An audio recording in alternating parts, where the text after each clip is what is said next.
When wildfires engulfed Los Angeles in January 2025, it felt like the entire world held its breath. The media quickly pointed fingers at nature: hot, dry winds, the infamous Santa Anas, and a region primed for disaster. But Melania Trump, standing quietly at the edge of the chaos, saw something else, something darker. She had arrived in California alongside her husband, former President Donald Trump, who was scheduled for a series of high-profile engagements. The visit was supposed to be business as usual: speeches, fundraisers, photo ops. Instead, their plans were overshadowed by an uncontrollable inferno. Flames devoured over 10,000 structures, left at least 11 people dead, and drove more than 180,000 residents from their homes. It was a tragedy of epic proportions, but for Melania, it also became the start of an unexpected journey. The images of destruction were haunting. Helicopter footage showed entire neighborhoods turned to ash. Smoke blanketed the skies, choking the sun into a dull orange smear. For many, it was hard to comprehend. But for Melania, something didn't sit right. As Donald attended a high-profile fundraiser in Beverly Hills, Melania decided to spend her time visiting evacuation centers in Santa Monica and Malibu. She wanted to see the crisis up close, to meet the people caught in its wake.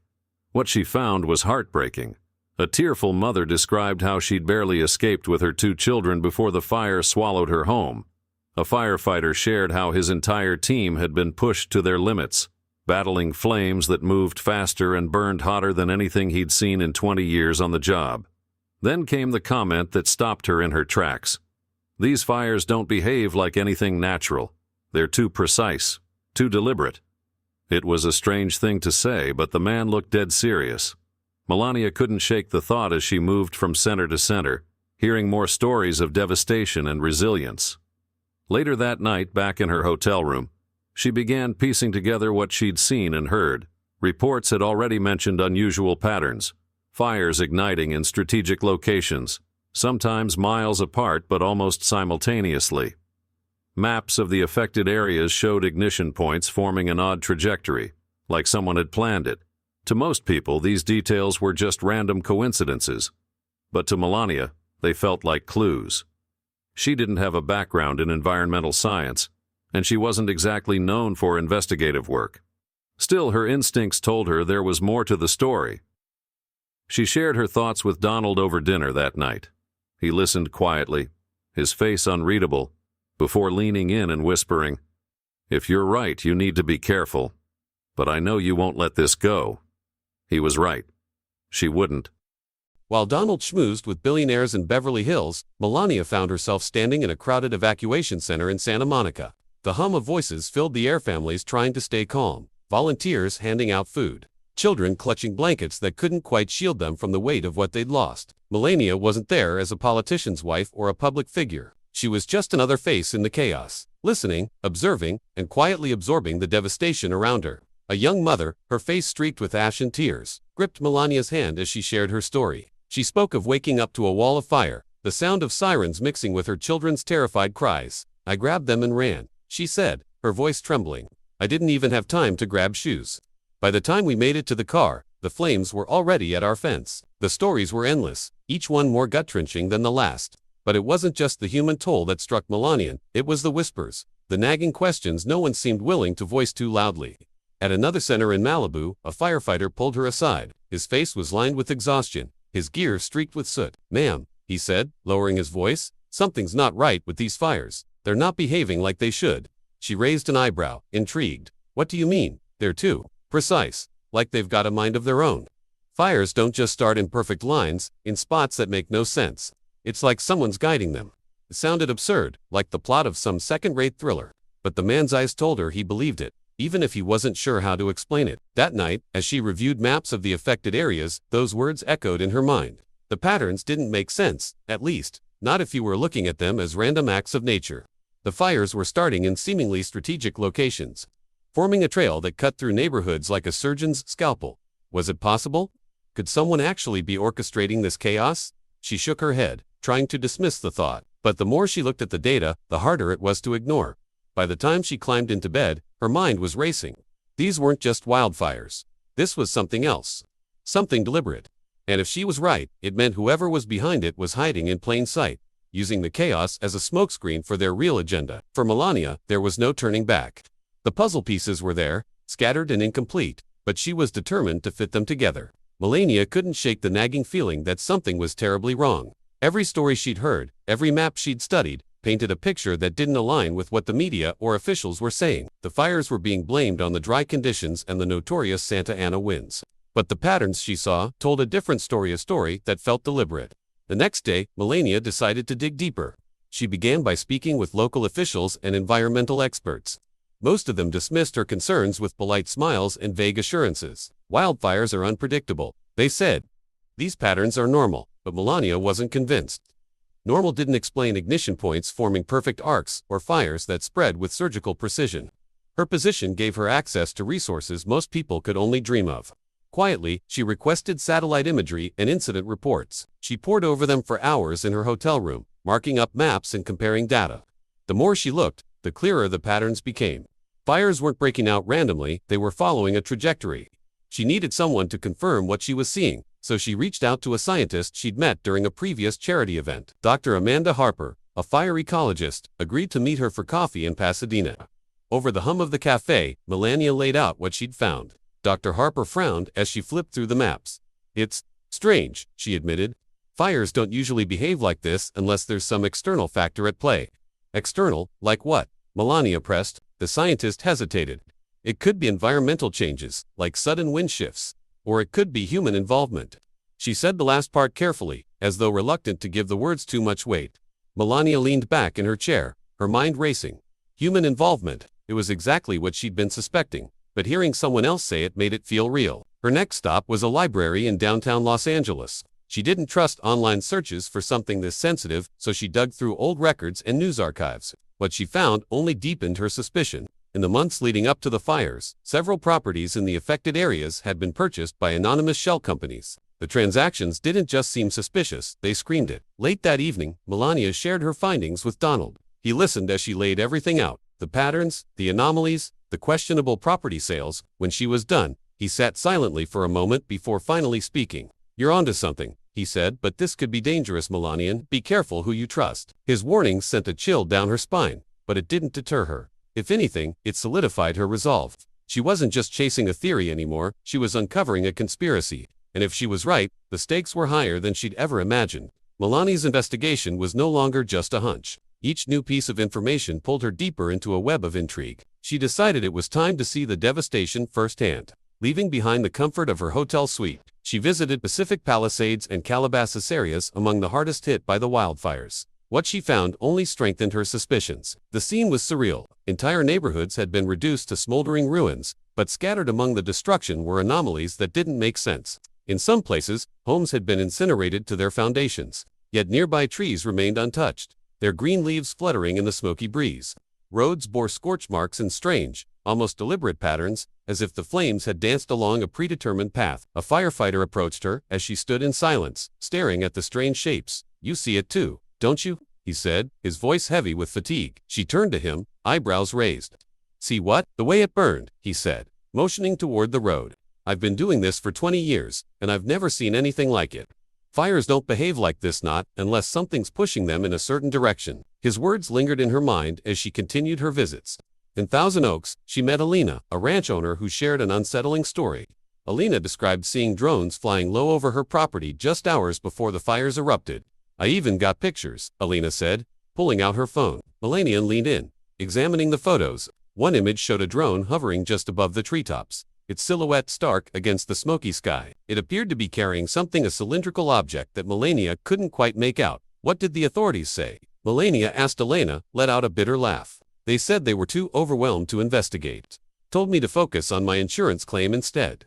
The frustration in Elena's voice was palpable, and Melania understood it all too well. These weren't just accidents. Something or someone was behind this destruction, and the evidence was piling up. Back at her hotel that evening, Melania couldn't shake the image of the drone. It was the missing piece she hadn't realized she was looking for. If drones were involved, this wasn't just a case of arson, it was a calculated operation. She called one of her trusted aides and gave them a discreet assignment: find out everything they could about corporate activity in the affected areas. It didn't take long for the first lead to emerge. Several properties in high-risk wildfire zones had been purchased in recent months by a company called Solvista Holdings. The name meant nothing to Melania at first, but a quick look at the company's history painted a troubling picture. Solvista Holdings was no stranger to controversy. Known for its aggressive land acquisitions and backroom deals, it was linked to energy and real estate tycoons, who thrived on bending the rules. Melania's instincts screamed that she was onto something big, but the deeper she dug, the clearer it became. This wasn't just about wildfires. It was about greed, power, and the lengths some would go to achieve their goals. Melania's investigation into Solvista Holdings grew more troubling by the day. As the pieces of the puzzle began to fall into place, it became clear that the company's involvement in the areas ravaged by the wildfires wasn't a coincidence. The more she uncovered, the more she realized how far-reaching their influence was. Her next move was to coordinate with private investigators, people who could dig into Solvista's activities without drawing attention. Together, they combed through public records, corporate filings, and internal communications. What they uncovered was alarming. Solvista had been purchasing properties in the wildfire-prone zones long before the fires broke out. But it wasn't just the acquisition that was concerning. The company had been inflating property prices, making deals that seemed designed to force landowners into selling their properties at a loss. There was more. Solvista had been lobbying local governments to relax building regulations, hoping to fast-track reconstruction efforts once the fires were over. Melania knew the pattern all too well: destroy a community, buy the land for pennies, and rebuild with little to no restrictions. But this wasn't just about real estate. It was about control, about creating a market where they could profit from tragedy. As the investigators delved deeper, they also uncovered troubling connections between Solvista and powerful figures in the energy and real estate sectors. One name kept cropping up: Victor Grayson, Solvista's CEO. Grayson was known for his ruthless business practices and his ability to work behind the scenes, cutting deals with anyone who could help him push his projects forward. The more Melania learned about Grayson, the more convinced she became that he was at the heart of this operation. His company's strategy was clear: create a crisis, manipulate the system, and profit from the destruction. The fires weren't an accident. They were part of a carefully orchestrated plan.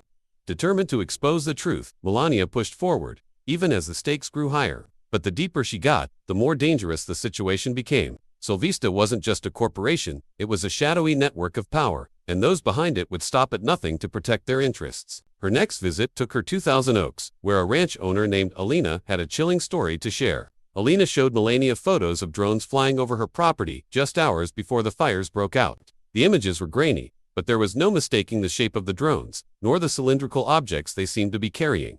"Have you reported this to the authorities?" Melania asked, her voice low. Elena's eyes darkened. "I did, but they said they were too overwhelmed. They didn't take me seriously." Melania could feel the weight of the moment. Elena's evidence, combined with the information she'd already uncovered, was more than enough to confirm her worst fears. The fires weren't just some freak accident. They had been planned. Her heart pounded as she processed the new information. This wasn't just about land deals anymore. This was something far more sinister. The wildfires had been used as a weapon, a tool for exploitation, and now Melania had to figure out how to stop it before more lives were ruined. The closer Melania got to the truth, the more dangerous things became. What had started as a quiet investigation into Solvista Holdings now seemed like a high-stakes game of cat and mouse, with powerful forces working in the shadows to protect their secrets. Melania had always been tough, but this was different. There were people involved in this conspiracy who would go to any lengths to keep their plans hidden. It didn't take long for Melania to realize that someone was watching her. Late one night, as she returned to her hotel after another round of meetings with investigators, she spotted a black SUV parked across the street. It wasn't an unusual car, but the way it had parked, its engine running, its windows tinted, struck her as off. When she glanced back a few moments later, the SUV was gone. The next evening, the same SUV appeared again. This time, it was parked even closer to her hotel. She felt a twinge of unease, but brushed it off. Maybe it was just a coincidence. But deep down, she knew better. Someone was tracking her. Then came the night she would never forget. Melania had spent hours going through files and making phone calls with her trusted aides. She was exhausted, but determined to keep pushing forward. When she finally returned to her hotel room, she was met with a chilling sight. The door was slightly ajar. Her heart raced as she pushed it open. Inside, her belongings had been tossed around, papers scattered, drawers pulled out, her laptop missing. But there, on the desk, was a single note. It was handwritten, the ink smudged slightly, as if written in a hurry. The message was simple: "Stop digging." Melania's mind raced. The message was clear. Whoever was behind this was trying to intimidate her, trying to make her back off. But she wasn't the type to give up, not when she was this close to uncovering something that could change everything. Her first instinct was to call the authorities, but she knew better. If the people behind this were powerful enough to control a company like Solvista and orchestrate a wildfire campaign, they could easily have eyes in law enforcement as well. Melania needed to be careful. She needed to move fast, and above all, she needed to protect the evidence she had gathered.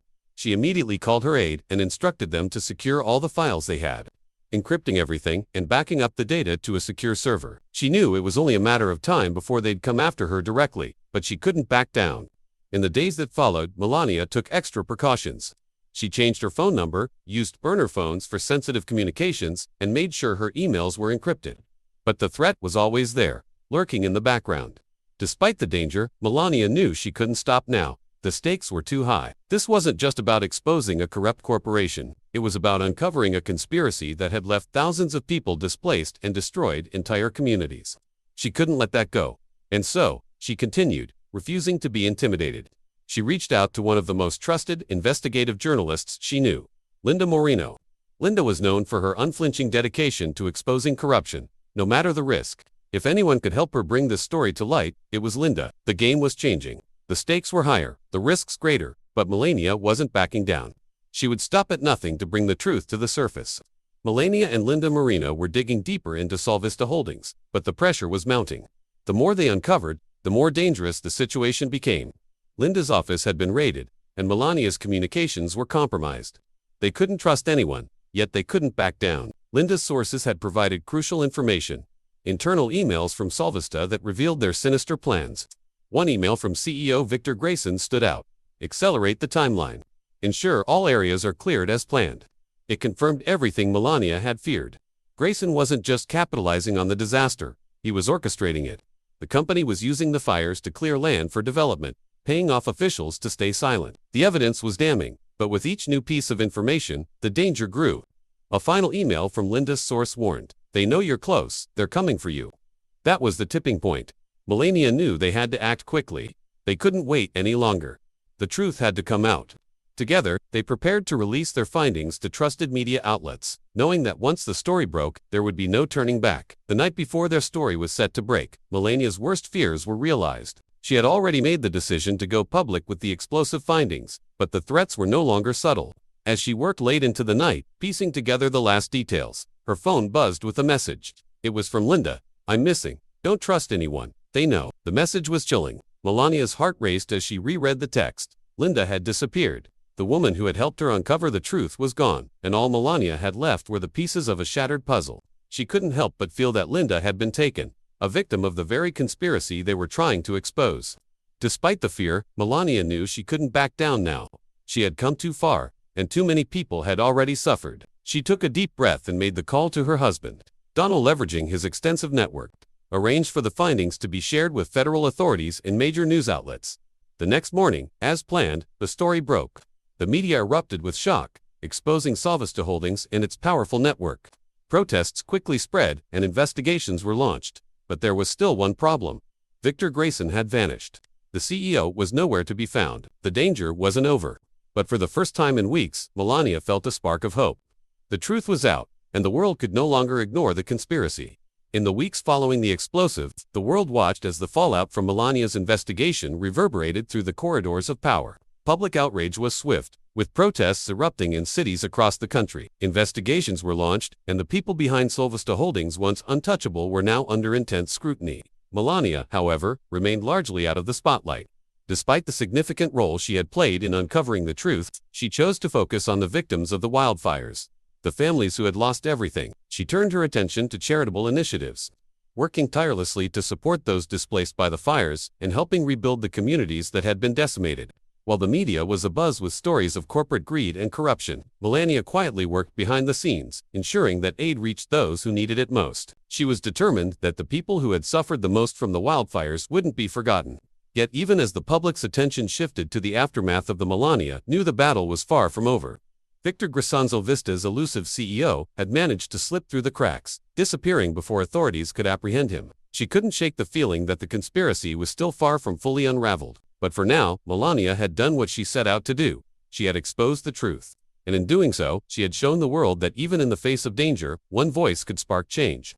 As the dust began to settle from the public revelations and the investigations into Solvista Holdings continued, Melania's role in uncovering the conspiracy became a defining moment in her life. While the world moved on, captivated by the headlines and the arrests of some involved in the scandal, Melania remained focused on the long-term impact of her actions. Though the story had been exposed, there was still much work to be done. The displaced families were still rebuilding their lives, and the destruction caused by the wildfires was far from being fully addressed. But Melania wasn't interested in the accolades or the spotlight. She had set out to bring justice to the victims, and she wasn't about to stop now. She worked alongside local governments, nonprofits, and private organizations, pushing for better regulations to prevent such disasters in the future. Through her determination and empathy, she ensured that the victims' voices were heard, helping to shape policies that would provide long-term aid and protection for vulnerable communities. As for Solvista Holdings, its days were numbered. Public outrage led to the dismantling of the company, and several of its key players were brought to trial. Victor Grayson, however, remained a ghost elusive, still at large, but Melania had no illusions. She knew that exposing the truth had been the first step. The journey to true justice was still unfolding. Melania's legacy, though, was already cemented. She had proven that even in the darkest times, one person's courage could spark change. She had shown that, no matter how powerful the forces aligned against you, truth and justice would always find a way to prevail. And as the fires of corruption were extinguished, Melania remained a beacon of hope for those who had been silenced, those whose voices had been drowned out by the forces of greed. And that's it for today's video. Everyone, I hope this story gave you something to think about, something to carry with you. If you found this video meaningful, please don't forget to hit that like button, share it with someone who might need to hear this. And of course, subscribe if you haven't already, for more stories like this. Your support really helps the channel grow and lets us keep sharing these powerful moments together. See you next time.